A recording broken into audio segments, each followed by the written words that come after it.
মুছলমানে পূজাৰ দায়িত্ব লোৱা এটা বিশেষ অঞ্চল।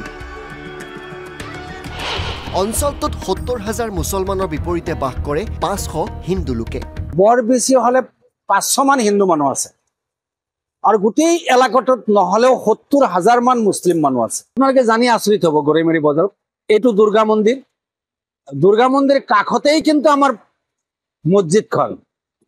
এটা ভাল আমাৰ মাজত বুজাবুজি আছে, মছজিদত আজান দিলে তেওঁলোকৰ মাইকৰ সাউণ্ডটো কমাই দিয়ে, ইজনে সিজনক সন্মান জনায়।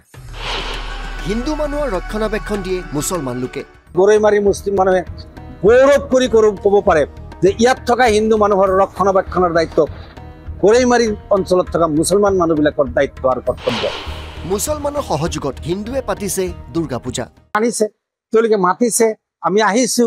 মাতিছো মানে তো আমিয়ে কমিটিখন গঠন কৰোঁতে আমিয়ে থাকো, আমি মুছলিম মানুহবিলাকে থাকো। বোলে এইবাৰ সভাপতি আমাৰ বিকাশ দাস, সভাপতি বিকাশ দাস। আমি কৈ দিলো বোলে নাই বিকাশ দাস থাকক, ছেক্ৰেটাৰী অমুকক দিয়া থাকক। আমি বাহিৰৰ পৰা যিমান সহায় কৰিব লাগে কৰি আছো, আমি টকা পইচা দি সহায় কৰো তেওঁলোকক। এইখিনি আমাৰ আছে দায়িত্ব। দেশজুৰি হিন্দু মুছলমানে নিজৰ ধৰ্মক লৈ বিভিন্ন মতানৈক্যৰ সৃষ্টি কৰি থকাৰ সময়তে অসমৰ গৰৈমাৰীত দেখা গৈছে সম্প্ৰীতিৰ অনন্য ৰূপ, য'ত হিন্দু পূজাৰ দায়িত্ব লৈছে মুছলমান সমাজে।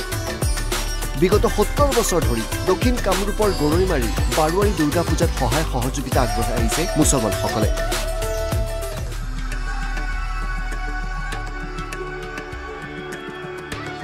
সত্তৰ বছৰ হ'ল আমাৰ পূৰ্বপুৰুষে কৰি আছে, আমিওতো চলাই আছো।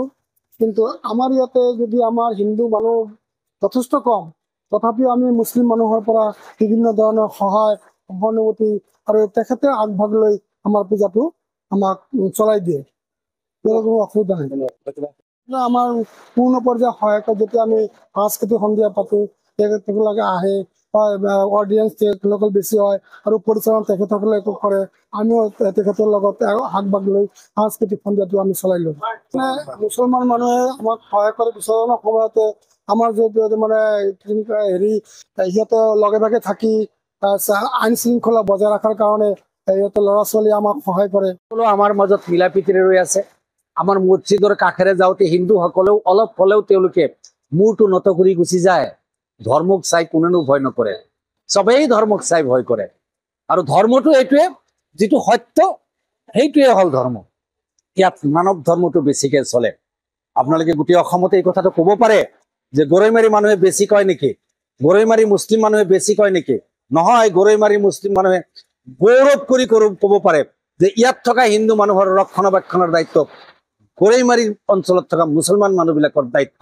আৰু প্ৰায় গোটেইখিনি মুছলিম মানুহে ইয়াক সহায় কৰে, সহযোগ কৰে, সমৰ্থনো কৰে। এই কথাটো মানিব লাগিব। তাৰোপৰি কাষতে থকা শিংমাৰী পুখুৰী পাৰ, তাতেও দুখন পূজা হৈ আছে।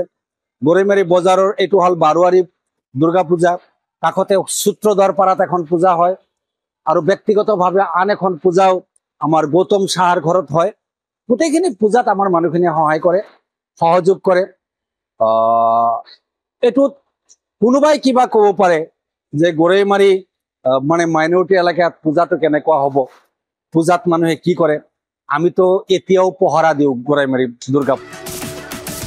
মাজত ধৰ্মক লৈ উৰিয়াউৰি চলি থকাৰ মাজতেই গৰৈমাৰী এই দুৰ্গা পূজা সম্প্ৰীতিৰ মিলনভূমিৰ এক জ্বলন্ত উদাহৰণ।